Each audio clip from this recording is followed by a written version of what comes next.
Hi అండి, ఏం చేస్తున్నారు అందరూ? వేళ సండే కదండి. వేళ పెసరట్లు ఇప్పుడు వేస్తున్నానండి. పెసరట్లు రుబ్బేశాను. పచ్చిమిరకాయ, అల్లం, ఎల్లుల్లిపాయ, జీలకర్ర వేసి రుబ్బేశానండి. మీకు కావాల్సి వేసుకోవచ్చు, లేకపోతే మానేయచ్చండి. పెసలు రుబ్బేశానండి. ఇప్పుడు మా ఆయన గారికి పెసరట్లు వేస్తున్నానండి.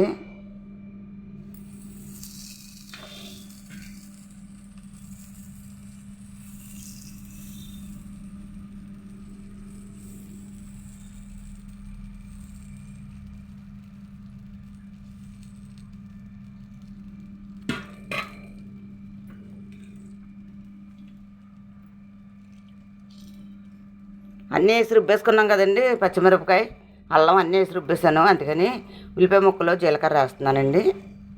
అంటే పై పైన వేస్తాం, అందరూ ఏరిపోయి వేస్తారండి. అందుకని మనం రుబ్బేసుకోవడం చాలా మంచిది.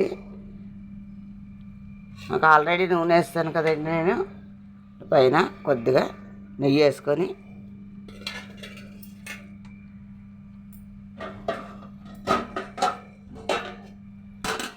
మూత పెట్టేసుకో. తెగిపోయిందండి. అట్ట అయిపోయిందండి. మా ఆయన గారికి వేసేస్తున్నాను.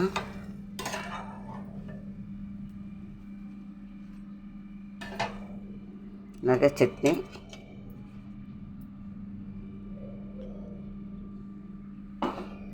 వేసుకొని తింటే చాలా బాగుంటుందండి. చట్నీ ఉంటే బాగుంటుంది, చాలా బాగుంటుంది. బాయ్ అండి.